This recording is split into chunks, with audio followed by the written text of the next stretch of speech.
മരണപ്പെട്ടവരുടെ ഓർമ്മകൾ ഉറങ്ങുന്ന പുത്തുമലയിലെ ജൂലൈ 30 ഹൃദയഭൂമിയിൽ ഇന്ന് 11 മണിക്ക് സർവ്വമത പ്രാർത്ഥന നടക്കാൻ പോകുന്നു. ഹൃദയഭൂമിയിൽ നിന്ന് മുഹമ്മദ് ഷഹീദാണ് നമുക്കൊപ്പം വിവരങ്ങളുമായി ചേരുന്നത്. ഷഹീദ്, ആകാശ ദൃശ്യങ്ങൾ നേരത്തെ ആദ്യ റിപ്പോർട്ടിൽ നമ്മൾ കാണിച്ചു. ഭൂമിയുടെ ഹൃദയം വിണ്ടുകീറിയ പോലെ തോന്നും. മുണ്ടക്കൈ ചൂരൽമലയൊക്കെ കണ്ടാൽ അത്രമേൽ ഭയാനകമായിരുന്നു.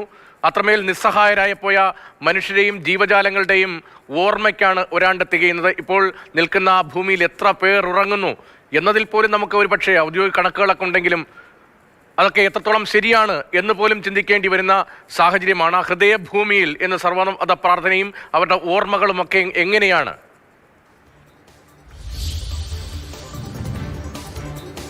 രതീഷ്, അക്ഷരാർത്ഥത്തിൽ ഹൃദയം നുറുങ്ങുന്ന കാഴ്ചകളാണ്. കണ്ണു നിറയാതെ ഉള്ളുലയാതെ നമുക്ക് ഇവിടെ ഭൂമിയിൽ, ഈ ഹൃദയഭൂമിയിൽ, ജൂലൈ 30 ഹൃദയഭൂമിയിൽ നിൽക്കാൻ കഴിയില്ല എന്നുള്ളതാണ്. ഉറ്റവരെ, പ്രിയപ്പെട്ട മക്കളെ, സഹോദരങ്ങളെ, മാതാപിതാക്കളെ ഒക്കെ നഷ്ടപ്പെട്ട ആളുകൾ ഇവിടെ വന്ന് ഇങ്ങനെ വിങ്ങിപ്പൊട്ടുകയാണ്. അവർക്ക് മറ്റൊന്നും ചെയ്യാനില്ല. അവർ മൃതദേഹം അടക്കം ചെയ്ത അവരുടെ ഓരോ ശവകുടീരങ്ങൾക്ക് മുന്നിലും പുഷ്പാർച്ചന നടത്തുന്നു. അവർ കണ്ണുനീർ, ചുടുകണ്ണീർ പൊഴിക്കുന്നു. അവർക്ക് അത് മാത്രമേ അവർക്ക് വേണ്ടി ചെയ്യാനുള്ളൂ എന്നുള്ളതാണ്. നമുക്ക് തൊട്ടടുത്ത് ഇപ്പോൾ കാണാൻ കഴിയുന്നുണ്ട് നിവേദിൻ്റെയും ധ്യാനിൻ്റെയും ഇഷാൻ്റെയും ശവകുടീരം. അതിന് താഴെ ബോർഡിൽ മാർബിൾ ഗ്രാനൈറ്റിൽ പേരെഴുതി വെച്ചിട്ടുണ്ട്, ചിത്രങ്ങളുണ്ട്. തൊട്ട് താഴെ നമുക്ക് ചോക്ലേറ്റുകൾ കാണാൻ കഴിയുന്നുണ്ട്, വാഹനങ്ങൾ, കളിപ്പാട്ടങ്ങൾ, കുട്ടികൾക്ക് ഏറ്റവും ഇഷ്ടപ്പെട്ട കളിപ്പാട്ടങ്ങൾ കാണുന്നുണ്ട്. നമുക്ക് നേരത്തെയും കണ്ടതാണ്. മാതാപിതാക്കൾ സനയനയും അനീഷും, ഇവർ രണ്ടുപേരും മിക്കവാറും ദിവസങ്ങളിലൊക്കെ ഇവിടെ എത്താറുണ്ട്.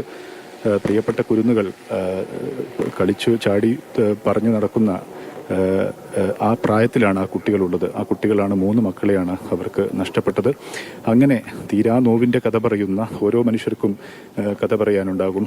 ഇവിടെ എത്തുന്ന ആളുകൾ, വിവിധ ക്യാമ്പുകളിൽ അല്ലെങ്കിൽ വാടക വീടുകളിലൊക്കെയായി കഴിയുന്ന ആളുകൾ, അവരിവിടെ എത്തിയിട്ടുണ്ട് എന്ന് പലരും. അവരോട് നമുക്ക് എങ്ങനെയാണ് ഈ കാര്യങ്ങളൊക്കെ ചോദിക്കാൻ എന്ന് പോലും നമുക്ക് കഴിയുകയില്ല. കാരണം ഉറ്റ സഹോദരങ്ങളെ പോലെ ഒരു കുടക്കീഴിൽ വളരെ സൗഹൃദത്തോടുകൂടി, സന്തോഷത്തോടുകൂടി ഈ താഴ്വരയിൽ കഴിഞ്ഞ മനുഷ്യരാണ്. അവർക്കാണിപ്പോൾ ചിന്നിച്ചിതറി ഉറ്റവരെയും ഉടവരെയും എല്ലാം നഷ്ടമായി. അതിൻ്റെ 1 വർഷങ്ങൾക്കിപ്പുറവും നമ്മൾ ഈ അതിജീവനത്തെക്കുറിച്ചൊക്കെ വലിയ തോതിൽ പറയാറുണ്ട്. നമ്മൾ ആ രീതിയിലുള്ള ആത്മവിശ്വാസം പ്രകടിപ്പിക്കുന്നുണ്ട്. പക്ഷേ ഈ ഹൃദയഭൂമിയിലെത്തുമ്പോൾ നമുക്കെല്ലാ ആത്മവിശ്വാസവും ചോർന്നു പോകുന്നത് പോലെ തോന്നും. എൻ്റെ കൂടെ ഇപ്പോൾ വിപിൻ ഉണ്ട്. വിപിൻ ചൂരൽമലക്കാരനാണ്. അദ്ദേഹം എറണാകുളത്ത് എഞ്ചിനീയറായി ജോലി ചെയ്യുകയാണ്. പ്രിയപ്പെട്ടവരെ നഷ്ടപ്പെട്ടത് അച്ഛനമ്മ, പിന്നെ അച്ഛൻ്റെ ഏറ്റവും ചെറിയ അനിയൻ, ചെറിയച്ഛൻ്റെ വൈഫ്, മകൻ, പിന്നെ അച്ഛൻ്റെ അമ്മ, 6 പേരാണ് ഫാമിലിയിൽ നിന്ന്. എല്ലാവരും ഇല്ല. അച്ഛനും അമ്മയും കുഞ്ഞമ്മയും മാത്രമേ ഉള്ളൂ. ചെറിയച്ഛൻ്റെ അനിയൻ, വൈഫ് മാത്രമേ ഇവിടെ ഉള്ളൂ. അച്ഛമ്മനെ ഇതുവരെ കിട്ടിയിട്ടില്ല, DNA കിട്ടിയിട്ടില്ല. എല്ലാവരെയും DNA തന്നെ കിട്ടിയത്.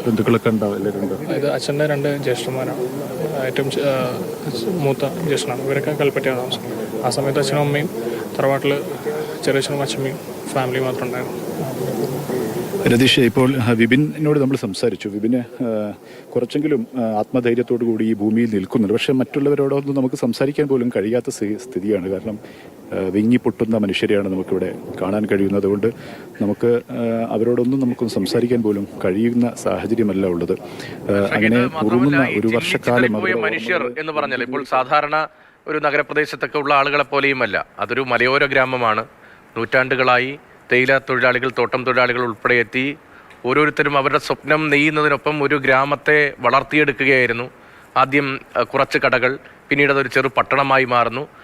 അങ്ങനെ എല്ലാവരും പരസ്പരം അറിയുന്ന ആളുകൾ. ഇന്നലെ സംസാരിച്ച കച്ചവടക്കാരൊക്കെ പറയുന്നുണ്ടായിരുന്നു, കടയിൽ വരുന്ന 90%, 95% ആളുകളെയും നേരിട്ട് ഞങ്ങൾക്കറിയാമായിരുന്നു. ഇപ്പോൾ ഒരു മൊബൈൽ ഫോൺ റീചാർജ് ചെയ്യാൻ ഒരാൾ എത്തിയാൽ ഏത് സിമ്മാണ്, ഏത് കമ്പനിയുടെ സിമ്മാണെന്നറിയാം, ഏതാണ് നമ്പർ എന്ന് കാണാതെ അറിയാം. അവർക്ക് ചാർജ് ചെയ്ത് കൊടുക്കുകയാണ്.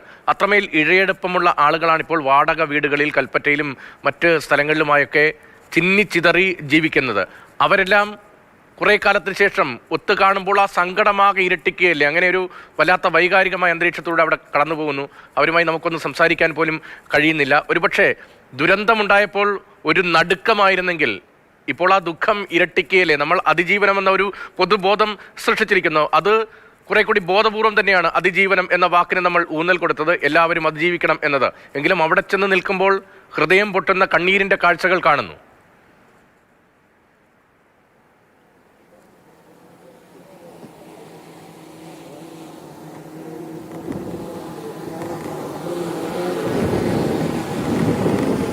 വഹീദ്.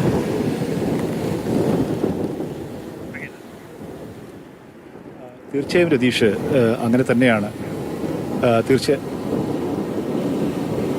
രതീഷ്, അങ്ങനെ തന്നെയാണ്. കാരണം നമുക്ക് ഇവിടെ നിന്നും എന്താണ് പറയേണ്ടത്, എങ്ങനെയാണ് ഈ കാര്യങ്ങൾ അവർക്കുള്ളിൽ ആർത്തുലയ്ക്കുന്ന വൈകാരിക നിമിഷങ്ങൾ എങ്ങനെയാണ് നമുക്ക് വാക്കുകളിലൂടെ പറഞ്ഞ് അറിയിക്കേണ്ടതെന്നൊന്നും നമുക്ക് അറിയാത്ത നമ്മൾ നിസ്സഹായരായി പോകുന്ന ഒരു സന്ദർഭമാണ്. സൂചിപ്പിച്ചതുപോലെ ഒരു വർഷക്കാലം അവർ കുറേ കാലം ക്യാമ്പുകളിൽ കഴിഞ്ഞു. അവരെ പ്രിയപ്പെട്ടവരെ ഒരു 5, 6, 10, 11 പേരുമൊക്കെ പ്രിയപ്പെട്ട കുഞ്ഞുങ്ങളും മാതാപിതാക്കളും സഹോദരങ്ങളും ഒക്കെ നഷ്ടപ്പെട്ടവരാണ്. അവർ ക്യാമ്പുകളിലൊക്കെ ആയിരുന്നു. അവിടെ നിന്ന് അവർ വാടക വീട്ടുകളിലേക്ക് മാറി അവർ സ്വയം ജീവിതത്തിലേക്ക് കടന്നു വരാൻ വേണ്ടി, എല്ലാം മറന്ന് കടന്നു വരാൻ വേണ്ടി ശ്രമിക്കുകയാണ്. പക്ഷെ അങ്ങനെയൊക്കെ പറയുമ്പോൾ പോലും അവർക്കുള്ളിൽ നീറുന്ന, വിങ്ങുന്ന, ഒരിക്കലും മറക്കാൻ കഴിയാത്ത ഓർമ്മകളാണ് അവരുടെ പ്രിയപ്പെട്ടവർ.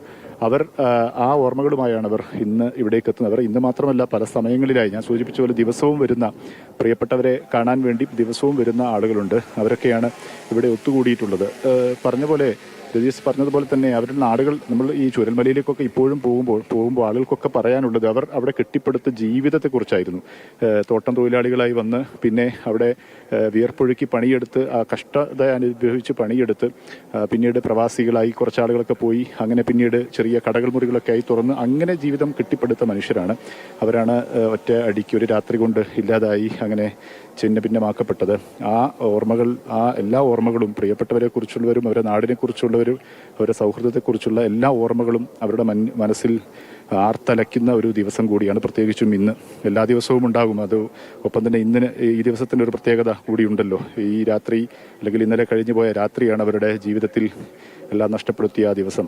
അതുകൊണ്ട് തന്നെ ആ ഓർമ്മകളുമായാണ് അവരിവിടെ എത്തുന്നത്. അത് നമുക്കിവിടെ എത്തുന്ന ഓരോ ആളുകളുടെയും കണ്ണുകളിൽ അതിൻ്റെ തീവ്രത, അവരനുഭവിക്കുന്ന വേദനയുടെ, വിങ്ങലിൻ്റെ ഒക്കെ എല്ലാ തീവ്രതയും നമുക്ക് അവരുടെ കണ്ണുകളിൽ നമുക്ക് കാണാൻ കഴിയുന്നു. പരസ്പരം കെട്ടിപ്പിടിച്ചും ആശ്വസിപ്പിച്ചും, ഈ പറഞ്ഞ പോലെ തന്നെ വാടക വീടുകളിൽ കുറേ കാലങ്ങളായി അങ്ങനെ അകന്ന്, ഇപ്പോൾ 4-5 മാസങ്ങളായി അകന്നു കഴിയുന്നവരാണ്. അവരൊക്കെ ഇപ്പോൾ ഇവിടെ വന്ന് കണ്ട് പരസ്പരം കെട്ടിപ്പിടിച്ച് ആശ്വസിപ്പിച്ച് പരസ്പരം ഊന്നുവടികളായി അവർ ഈ ശ്മശാന ഭൂമിയിൽ നിൽക്കുന്നത് ഉള്ളുലയ്ക്കുന്ന, സങ്കടത്തോടെ അല്ലാതെ കാണാൻ കഴിയാത്ത ഒരു ദൃശ്യങ്ങൾ തന്നെയാണ് രതീഷ്. മാതൃഭൂമിയിൽ ഇന്ന് ഇങ്ങനെ എഴുതിയിട്ടുണ്ട്: മുണ്ടക്കയും ചൂരൽമലയും കടന്ന് പുന്നപ്പുഴ ഇപ്പോഴും ഒഴുകുന്നുണ്ട്. തെളിഞ്ഞൊഴുകുമ്പോൾ നീന്തി തുടിക്കാനോ വെറുതെ ഒന്ന് നോക്കി നിൽക്കാനോ പോലും ആരുമില്ലാതെ അത്രമേൽ അനാഥമാക്കപ്പെട്ട ഒരു ഗ്രാമം. നെഞ്ച് പൊട്ടി ഓർമ്മകളുടെ കടലിരമ്പുമായി ഒരു കൂട്ടം മനുഷ്യർ ഹൃദയഭൂമിയിൽ ഒരാണ്ടിൻ്റെ വിങ്ങൽ പരസ്പരം പറഞ്ഞും പരസ്പരം മൗനത്തിലൂടെ കരഞ്ഞും പങ്കിടുകയാണ്. അവിടുത്തെ ദൃശ്യങ്ങൾ നമുക്കൊരിക്കലും താങ്ങാൻ കഴിയുന്ന ദൃശ്യങ്ങളല്ല. അക്കൂട്ടത്തിൽ 7 കുട്ടികളുണ്ട്. അച്ഛനെയും അമ്മയെയും നഷ്ടമായ 7 കുട്ടികൾ. കുടുംബത്തിലെ എല്ലാവരും ഈ ദുരന്തത്തിൽ ഉരുളെടുത്തു പോയ, ജീവൻ നഷ്ടമായ 17 കുടുംബങ്ങൾ. അവർക്ക് വേണ്ടി കരയാൻ പോലും ആ കുടുംബത്തിൽ ഉറ്റവരായി ആരും അവശേഷിക്കാതെ പോയി. ഹൃദയഭേദകമായ കാഴ്ചകളാണ് നമ്മൾ കണ്ടുകൊണ്ടിരിക്കുന്നത്.